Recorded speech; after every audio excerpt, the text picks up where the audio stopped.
Welcome back. Let's continue the round. My voice may be a little different. I've picked up a cold here. But first thing, Daniel is going to activate his familiar. Daniel says he wants the Widow Tara's familiar here, this skeleton, to attack the shade that's adjacent to it. The skeleton here will be using a red and blue, and the shade is a minion shade with 2 HP, 2 hit points, and using the black die. We have a miss. We have a miss. And a very good defense roll also. So unfortunately, the reanimate couldn't pull off the attack. Daniel said regardless of the outcome, he would like for his familiar to move 3 spaces west. So that will do 1, 2, 3. This effectively blocks the villager number 2 in, making attacks against it impossible. Daniel said that if this shade wasn't killed, he wants to move Widow Tara southwest and west, basically putting his figure 1, 2, 3, 1, 2, 3, 4, 4 and then 3 spaces away from both of the shades. Daniel wrote that he wanted the Widow Tara to use her heroic feat, which says that she can perform an attack and attack 2 different monsters within line of sight. Only 1 attack roll is made, but each monster rolls defense dice separately. Both monsters are considered targets for your attack. Alright, this is using Widow Tara's weapon here, this ranged weapon. We're going to change out the red die for a yellow, and we're going to roll the defense die, this black die, for the shade that is closest to the villager, since it's probably the greatest threat.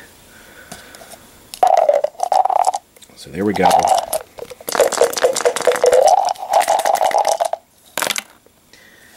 Here is the 1 attack roll. The 1 attack roll has a range of 3, and we have a surge. That's good. That's going to allow him to pump the range up to 4, and I think that's going to allow him to hit both of the shades. 3 damage, 1, 2, 3. However, that first shade manages to avoid all of the damage from that first attack. We need to roll the defense die for the other shade. This is the shade that's out there toward the beacon.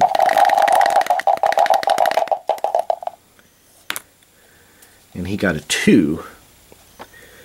So 1 damage to that shade.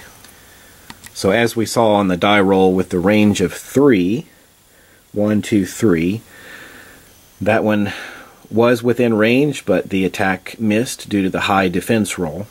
And then this one was 1, 2, 3, 4, but the surge that we rolled allowed an additional step in the range of the attack. So that was a hit, and only 2 were rolled on the defense, so 1 damage got through, damaging this shade for 1 point. It only has 2 health, so it's halfway there.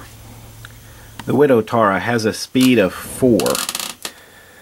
So I think, Daniel, you've still got 2 points of movement that you can spend, but we need to turn this around since you used your heroic feat. But take a look there and let me know if there's anywhere else you want to move before I take my action as the Overlord. Robert is playing Tumble, and the first thing he wants to do at the beginning of the round is to equip this Ring of Power, which will give him +1 stamina. Well, Robert clearly said in his Facebook post that if the shade next to him is still alive, he wants to attack it. So he's going to be using his magic crossbow here. And I missed this earlier in the turn with Ashrion's weapon, the Iron Battle Axe. These weapons are really good. They have an automatic Pierce 1. So you've perhaps seen in the post that that would have done an extra point of damage to a shade earlier in the turn, but it didn't throw things off. But I want to make sure to remember that now. There's an automatic Pierce with this. And let's see what happens with this crossbow attack. So attacking the shade next to him, we've got the blue and the yellow, and it's practically point blank.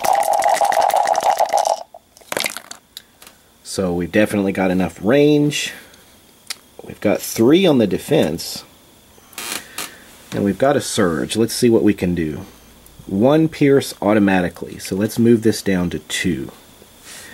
Range is no problem. We now have 2 damage cancelled by 2 defense and a surge. A surge can do +2 damage. I would say that's definitely the best choice. That can kill the shade. So these 2 are soaked, +2 for the surge, does 2 HP or 2 health damage to the shade and kills it. So Robert takes him out with the shot from his crossbow. As you can see, Tomble has 4 fatigue points on his card. His total stamina now is 6, thanks to the magic ring. And I think Tomble wants to take on an extra point of fatigue, taking him to 5. And he wants to move his piece north here and try to line up a shot on this this shade. So that's 1, 2, 3, 4 spaces away. The line of sight rules are pretty generous in this game. You just have to be able to trace an uninterrupted straight line from any corner of a figure space to any corner of the target space. We can see here that Tomble can do that from this corner here, uninterrupted line, to the target space up there. So he's got a shot. Let's see if he can make it. Alright, picking up the same dice.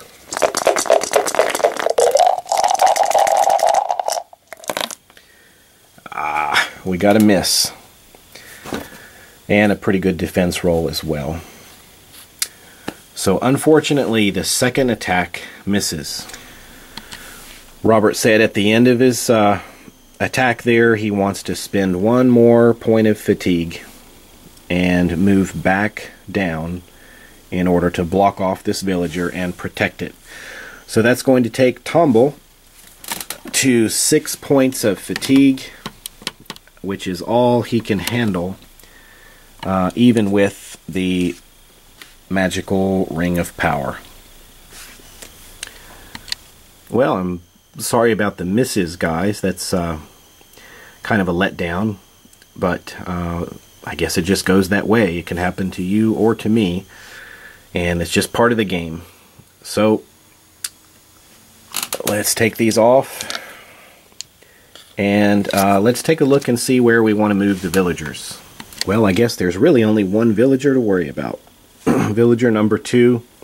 I'm assuming the way you've surrounded him there, that you want to protect that villager in the corner. So it might be safe to assume that you want the villager to stay right where she is. But if you want to move her, let me know. Otherwise, I will prepare for the Overlord's turn and start filming that right away.